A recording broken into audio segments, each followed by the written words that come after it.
Hello and welcome to the AMPLIFY Show. I'm Emily Raquette, former TV news reporter turned media entrepreneur.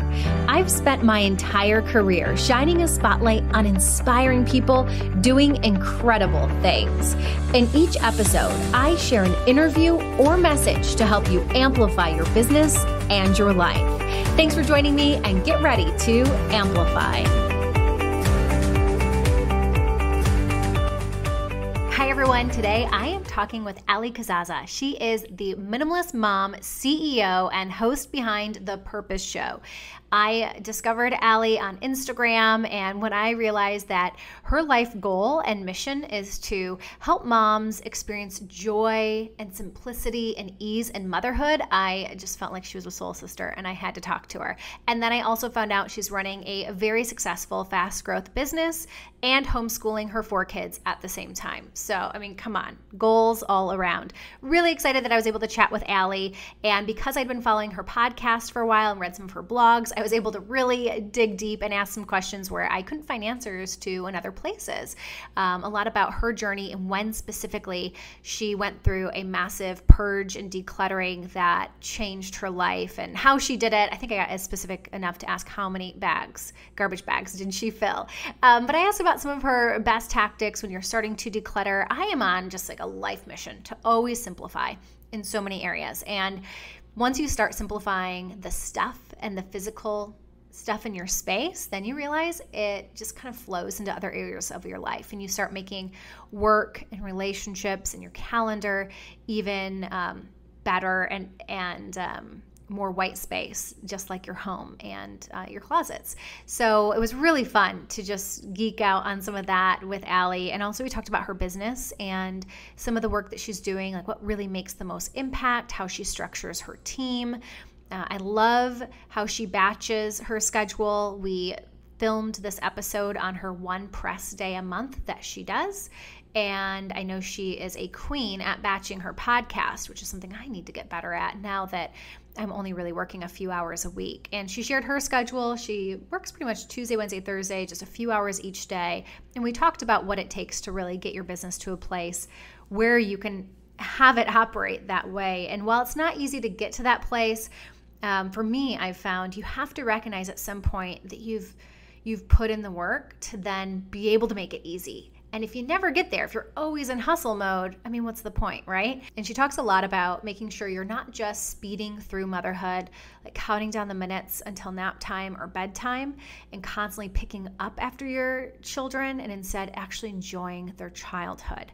And a little rule I've given myself is that if it ever takes me more than like 20 minutes to pick up my house so that I feel comfortable having guests over, then it's way too long and stuff needs to go. That's how I know when I've let too much into my house and it's just not easy enough. I think you should always be able to have visitors just drop by and you should be able to like pick up your house in 10 minutes or 20 minutes and feel really comfortable with it. So anyway, those are just some of my feelings about minimalism and why I was really interested in chatting with Allie. And then on top of which, as some of you may know, I've really jumped into the homeschool journey this year, and that was a whole new source of stuff and decluttering that I'm already facing. I'm just like a few weeks in, and I already realized I have to declutter our homeschool curriculum and supplies, all the shelves and the baskets and the bins. I wasn't prepared for the amount of stuff that would enter my home with homeschooling.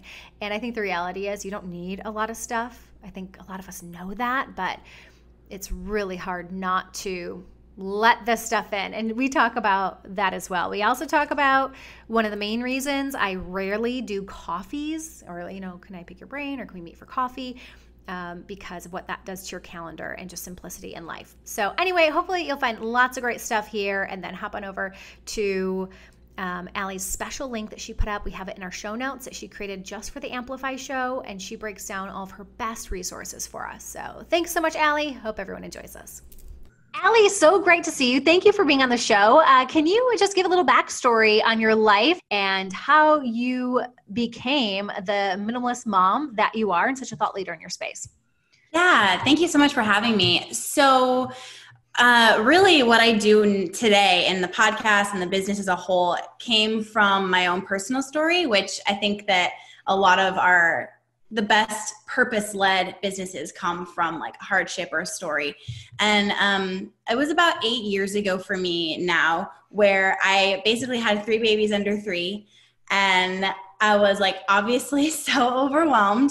But the problem was, as I was kind of just like trying to navigate that time and figure out like, okay, like when is this going to get better? How can I like enjoy my kids and like really soak up this time? Because I wanted this, like, this is what I wanted. I wanted to have kids and like pursue my purpose and do all the things. And I'm just feeling like it was like very reactive. Like it was like, okay, there's a mess over here. There's this happening. There's this happening. I have no idea what I want to do or what business I would start or who I even am. I'm just like reacting to my life.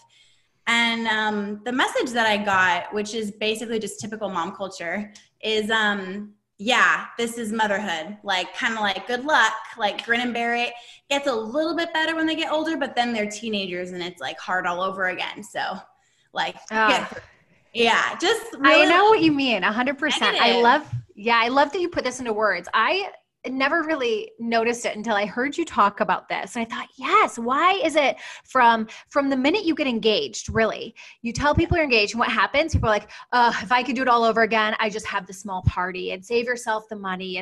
Or you say you're pregnant. Oh, well, be ready to never sleep again and never have a date night again. And like, that is just completely, soaked into our culture. Why do you think that is? I don't know why it is. I think it definitely has some piece to do though with, I think we get in that reactive state and then that's normal. And anyone who's not in that reactive state, who is really taking ownership, and these moms that are like taking care of themselves and they have, a great relationship with their spouse or their partner, and they go on date nights and they're healthy and they enjoy putting themselves together, and they have their hard days, but they do prioritize themselves. They're really mocked in mom culture. They're really made fun of. They're always like, the rude, like B word, like nemesis in movies, like it's just, you're made fun of for caring and prioritizing yourself. So I think maybe it comes from people wanting to make themselves feel better about struggle. Rather, let's admit, like, this sucks. This is hard. Like, I had to admit, I basically like don't want to be a mom anymore. I was absolutely depressed. I was drowning, like really, really, really stuck. And then admitting that, I was able to be mentally open to a different way of doing things. And I saw that all I was reacting to was stuff in my home and in my calendar and in my life that didn't even necessarily need to be there. So why was it taking up all my energy and time? Like, get it out. And so I literally went through this purging of my home and my calendar and my life. And I created so much space for my kids, my mental wellness. My depression lifted and never came back. I started a blog, which turned into my business, which brought my husband home from his job that he hated. Like, it changed everything. Yeah, I love your story. And I know people can dive into it more if they go over to the Purpose Show and you really talk in depth about it and how you did it on your podcast. But you started with the stuff. So like, how much stuff would you say you got rid of? Can you give us like a number of garbage bags? Like what was that actual defining, I'm done. Yeah. Okay. I have clarity. How did that happen? It would like, I didn't know what I was doing. I didn't have any guidance, and I definitely didn't know that I was going to end up being like what I do now. So I wish I would have kept better track, but it wasn't really, it was a lot of bags.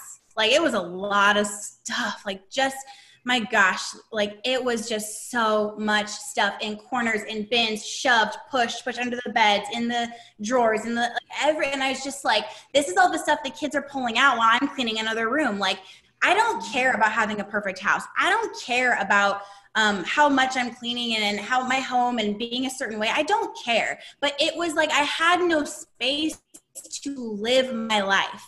And the stuff that I didn't care about was all I did just to keep it like out of CPS status. Like, it was like just so much maintenance. So it was more about this feeling where I just felt like, okay, the kids have toys that encourage them to use their imaginations and play, like actually play, because I'm not overwhelmed. I'm not feeling like I'm doing a million loads of laundry a day and still there's a mountain to do.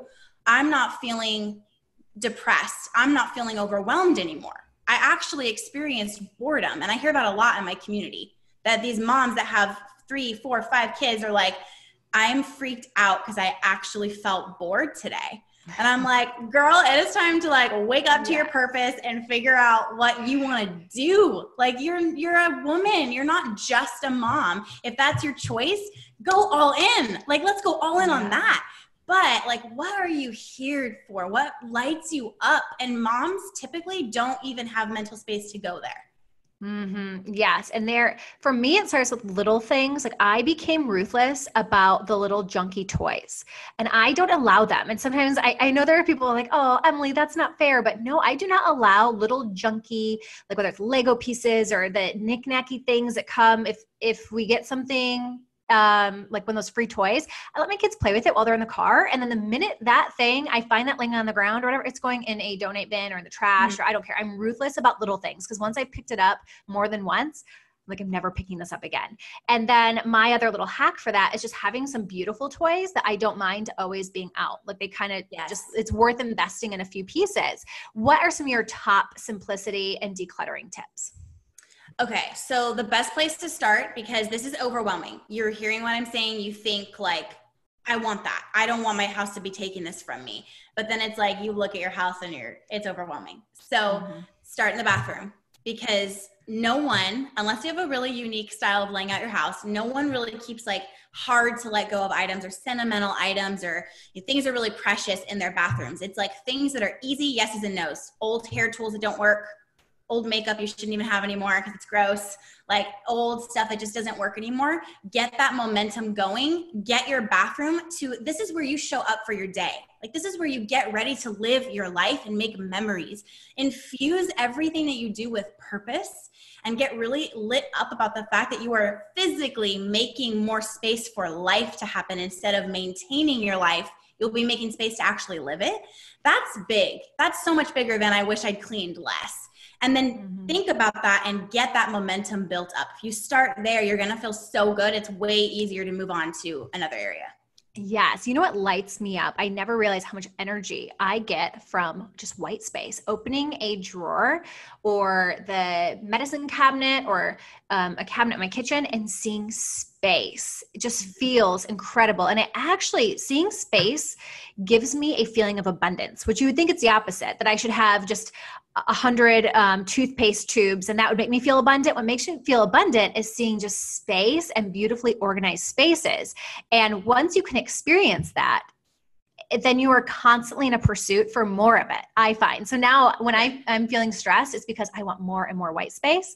And I realize I know what's on the other side. So it'll start creeping back in. I've just started to take on homeschooling this year, which I know you are very experienced at. And I have a new form of clutter I'm fighting right now. And that is all of the extra homeschool junk, from art supplies to curriculums you may want to use to books and things that are just really hard to get rid of. And you made a post the other day about it's not organizing. Organizing is not your problem. You have too much stuff. And I wanted to be like, no, Allie, I just need to organize this. I need more shelves and baskets. I need to fit more baskets into this house. And I know that that's not the truth, but it's so hard. It's so hard sometimes to just accept it. Yeah. And I think there's circumstantial things like you mentioned Legos earlier. My son, he loves Legos. So we got Legos. That it's like, okay, I'm willing for him. He gets lost up there. He will choose Legos over video games. And that like lights me up for him. So I'm like, okay, this is a compromise situation. We got all the Legos. I will figure out a way to organize them that works. That's actually maintainable for him. Like, I'm not doing that for you. I'm not your maid. You do it. And so we figured that out. Homeschooling, same thing. You don't need to have all the things that you feel like you need to, because it's like, the homeschool world is like a floodgate. You open it and everyone tells you like, you better be doing all the things and like all the stuff and all the different curricula and all the supplies. And you feel like you don't want to do your kids a disservice. So you keep getting the things, but really like it's simple. And if you simplify it, then you still have stuff to organize though. So it's not like, anti-bins or anything. It's just like, what's the purpose? Like, what's the purpose behind it? Purpose behind the Legos for me and for my son is huge. So I'm going to organize those for him. Purpose behind home educating, huger. So I'm going to organize those things. But it's always like after you simplify and streamline and ask am I feeling like I'm overcompensating here and feeling like I need to have all these options and these second language curriculums for my kids because I like feel like I want to make sure I'm beating the public school system and like giving them the best? Like, we need to chill and like peel back the layers of like why we have all this stuff. Then find a system for the things that you're actually going to keep. Yes, absolutely. Now, when you were in that place, it sounds like it was of desperation that you found your way to purge, to declutter, to get the space for clarity. Was it all desperation, or did you first work on your mindset to know that there was enough? Because I find that that's really in conflict. If you are in a space where you don't have a lot of money, which I know your story back then, you did not have a lot of means. If you don't have a lot of money, you can come from a place of, I don't want to get rid of these extra blankets or art supplies or whatever it may be, because I may need it and there might not be enough coming. So did you do that mindset work first, or did you just find that as a really nice benefit once you did let go?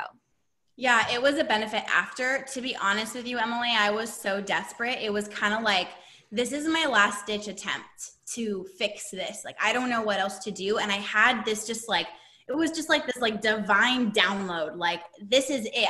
I'm just seeing myself reacting to my life. So I don't care if I wish we had one extra blanket. Like, I need to fix my life. I need to enjoy my kids. I'm yelling at a 3-year-old daily because I'm so stretched thin. Like, who cares if I get rid of something that I wish I hadn't, or we have to rebuy a set of Tupperware? Like, I'll cut the budget from groceries. I'll figure it out. It was like that place. So I think if you're not that desperate and you're not that done, you get a lot more logical. You get a lot more like, well, practically, like we have used this sometimes. I don't know. But like, I wasn't mentally there. I was rock bottom. I am freaking done. And I don't care what it takes. This is all going. So that helped me because we were absolutely like broke as a joke. And so otherwise, outside of that desperation, I don't think that it would have gone so hardcore, which I'm glad it did, because I haven't ever gotten rid of something that I wish I kept. So I'm glad I didn't have that logic problem because I was in a safer place, but like still kind of like, trying to make ends meet, and that logic would have come into play, if that makes sense. Yes, no, it totally does. Because I struggle with that logic, and I shouldn't. I should have an abundant mindset. I can go get more colored pencils. I don't need 100, but it's so hard. And what's the worst thing that can happen? The worst thing that could possibly happen is that you're like, oh, okay, now I know we need more colored pencils. Yes, great. I know. Like, it's not worth holding on to out of fear, because then like what takes up your space takes up your time. So if you say, well, I'm going to hold on to all these things out of fear that we may need more, now you're choosing to let fear take up more of your time. And that sucks. Like, none of us like consciously want to live from that place. Right. Absolutely. So were you already blogging when you went through this big life change, or did that open up the space after? Yes, I was blogging. It was very inconsistently. It was just like a side thing that I did sometimes when I couldn't sleep. So I had a very, very small following of maybe like a couple hundred women. And then once I had all this space and I experienced that, like, it's even hard for me to say boredom now, because it's so like anti-mom culture. Like, you want to be so busy and so overwhelmed because that's your badge of honor. But I really did have this space, and I was like, okay, when the kids are napping, what do I want to do with myself? And I love writing. So I started blogging more after that point. I had been blogging for about 2 years when that big purge happened. And then after that, I started blogging more, and I was very consistent, and I was getting featured, and I was sharing the simplicity stuff. And I went through this really, really big life journey that marked me forever, where I was not just purging my home, but I was really like seeing what happens if I carry this into my schedule and how I spend my time. What happens if I carry this into even my relationships, and set these boundaries with people that are just bringing toxicity into my space all the time. Like, I really woke up to who I am during that time, and I was sharing that journey on my blog and growing. So yeah, it was started before, but it really started to bloom when I started sharing about this specific topic. I bet. I mean, it even means so much that you took the time of your day to be on this podcast, because I know how much just one meeting on the calendar will derail your entire mentality. Like, because to have a meeting now, I really only do, outside of some huddles with my team, maybe a day where I have a client meeting or a podcast where I have to really show up. And it's hard for me to do anything more than that, because that means I'm thinking about it the night before. I'm thinking about that morning when I get ready. So I know like how I have to show up for the day. I'm thinking about it like the hour leading up, and it takes up a ton of mental space. So that has been probably the biggest change and impact in my entire life, coming out of learning about my physical stuff, is then in the, for your calendar and your mental space, like, grabbing a coffee with someone will actually take up hours of your mental capacity in general. So yeah. It's like a perspective prioritization issue. Yeah, absolutely. So fast forward, you experience all this yourself. It really helps fuel the growth of your business, because now you're able to impart these lessons learned. You're really growing this entire movement of women like you that are thinking, yes, why enough is enough? Why does motherhood have to feel so negative and overwhelming? It's okay. You created this space. It's okay to really have joy and to enjoy motherhood. So fast forward, you've built this wonderful business and you're starting to share more about that. So you can tell us a little bit, how is your business formatted today? Like, how often are you working? What's the size of your team? So at this point, I have really intentionally formatted my business around some projects that I've been dreaming up for a while. There's some things that I don't think I'm allowed to share yet, and I hate that so much, but big projects are coming, and the book is coming. So writing the book is that's not just like a time commitment, from what you were just saying. I can tell we kind of think the same way. That's like an energy commitment. And so if you're working on a book, I just know my soul is going to be like, oh, I'm done. I cannot have any meetings this day. I cannot. So I've been formatting my team and hiring and delegating more over the last 12 months in preparation for the season that I'm in right now. So I have a press day, this kind of stuff, once a month. The last Wednesday of every month is press day. So that's batch, and it's off my calendar the whole rest of the month. I've got about 12 to 14 team members in total, from my core team that works closely with me, and then all the way to people that are helping me manage my Facebook group and just being admins there, every, email responding, everyone is about 12 to 14 people. And basically my longest days are these days, the press days, but they're my favorite because I love showing up. So there's really never anything on my task list or my calendar that doesn't light me up. And that is a place that I think every entrepreneur really wants to get to. It's so invigorating. And I don't work Mondays. I don't really work Fridays. So it's Tuesday to Thursday, maybe 3 or 4 hours. And then I pretty much max out. And I can't. I know that that's my limit. And so I just schedule everything out according to that. Yeah. And then is the revenue for your business right now primarily in your passive income products, like your online courses? I know I'm on some of your email lists, so I see all of your great, decluttering courses, and then you'll have 4 iterations of it. You really have something for everyone wherever they're at in the pipeline to meet you, whether they're just starting on this journey or they're more advanced. Yeah, everything in the business that I do is passive. The only thing that I show up live for right now is my business membership, and that's just because I like it. But if I ever feel like when the book tour comes, I'll certainly be pre-recording those calls. So everything for me, it is draining and not exciting if I feel like I have to show up every Wednesday at this time for this client. I just don't like that kind of stuff. I create passive products, and then I just, whatever is aligned with me for the month, I'm this is what we're going to promote. This is what I'm feeling like they need from us, and this is what we're going to push. So the podcasting course, the decluttering courses, the Unburdened is my favorite, the Life program for women that want to simplify, startup school for women that want to start a business, Up and Up Academy is the business membership. All of these things really just open for enrollment when I feel like that's the next right thing. And they're all sitting there passively.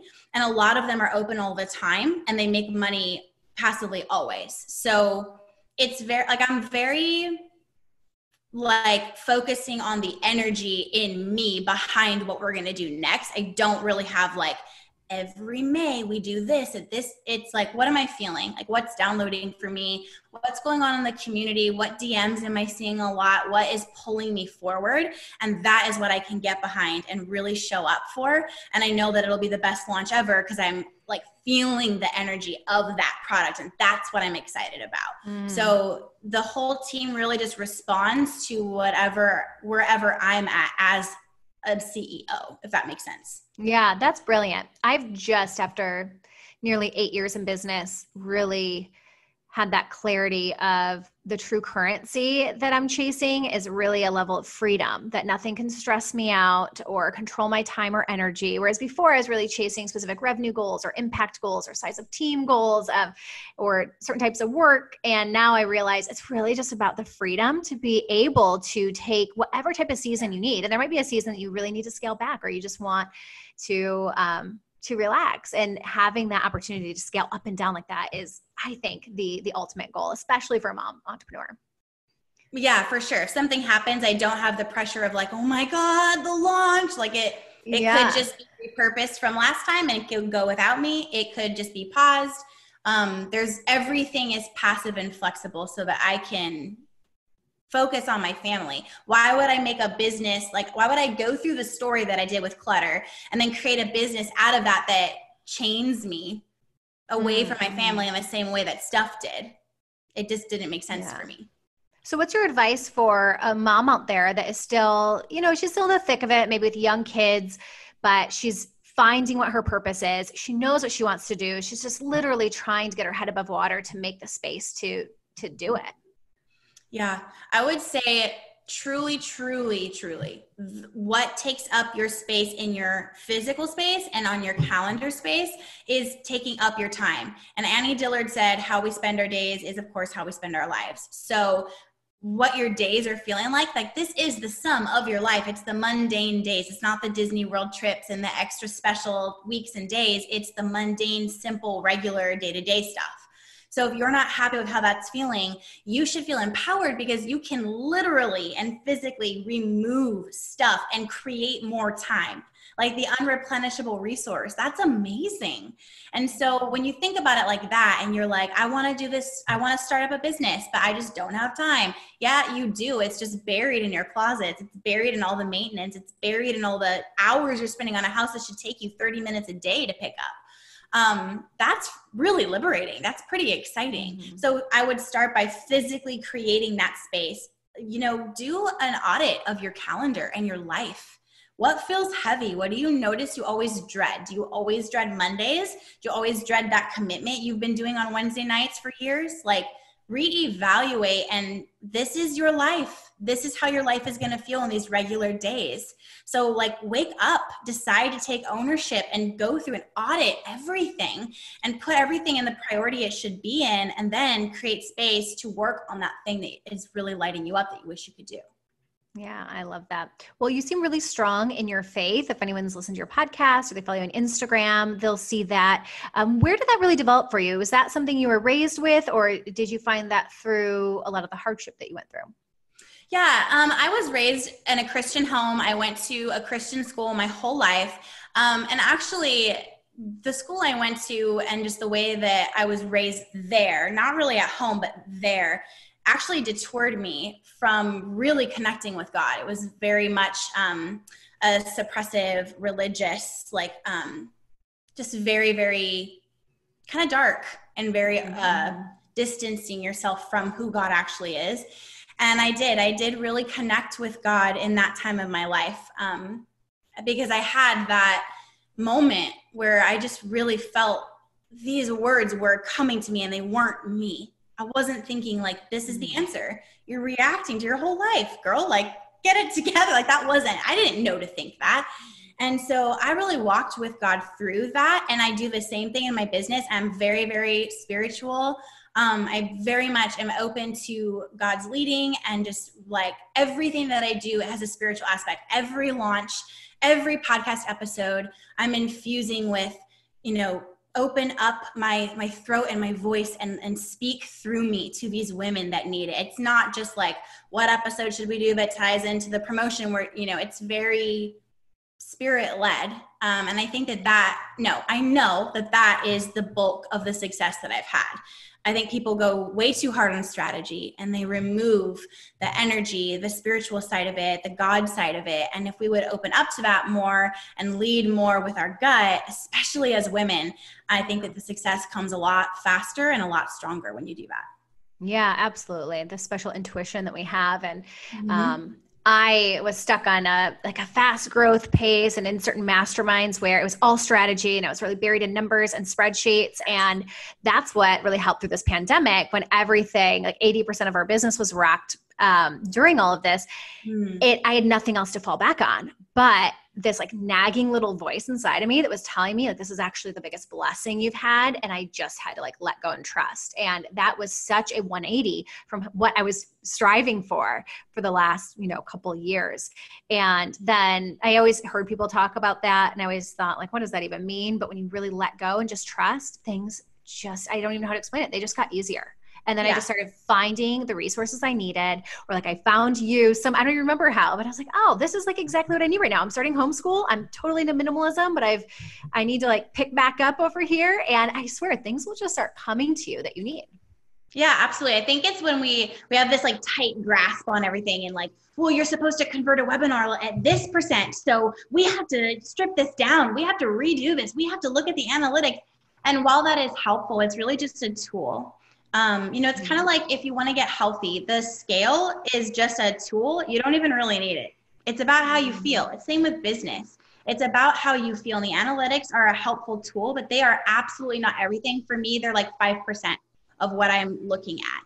It's really about feeling. If I feel like this launch needs to happen now and it needs to go a certain way and I do it, I always blow past my goals, make so much impact, way more money than I do when I'm like, okay, the last time we did it was 3%. So let's get up to 7% by doing that. Like I just don't, it doesn't work. It's extra. The strategy, I think people hide behind strategy because they don't know how to listen to their gut sometimes. Yeah. Well, what are some of the best resources that you have available if we want to dive in and work with you or just, get a feel for your community? And I know you have them in a few different areas, like for business and for motherhood. So where are some of our best places to start? Yeah, it's kind of split in two. So for this interview, I knew we'd have like some parents and a lot of business owners. So I actually have a special link for you guys. And it's just, you can put it in your show notes. You can share it here. It's just alliecasazza.com/amplify. And that will give you guys like an intro to what I do. And then you can kind of pick like, does your life need to be kind of simplified? Do you need help with your business, starting your dream? So it's kind of just split on one page for you rather than you having to kind of go and like on the website and pick from different places. Yeah, I love that. Well, thank you for doing that. I was trying to go through when I was actually decluttering closets, I put on your podcast and then I would see women comment on your Instagram like, oh, I heard your podcast about decluttering and it changed my life. I'm like, well, what number is that? I want to know what number episode that is. So I think we need to master the Purpose Show, like episode numbers and what exactly we'll take from it. I'll put some of those on that page for your listeners too, like episodes about life and decluttering, episodes about business, and we'll get it all simple for you guys that are listening. I love it all. Yeah. Sorry to add more work. No, it's okay. I think we need this on like a wiki pages or something for you. Yeah. Yeah. Allie, thank you so much for sharing.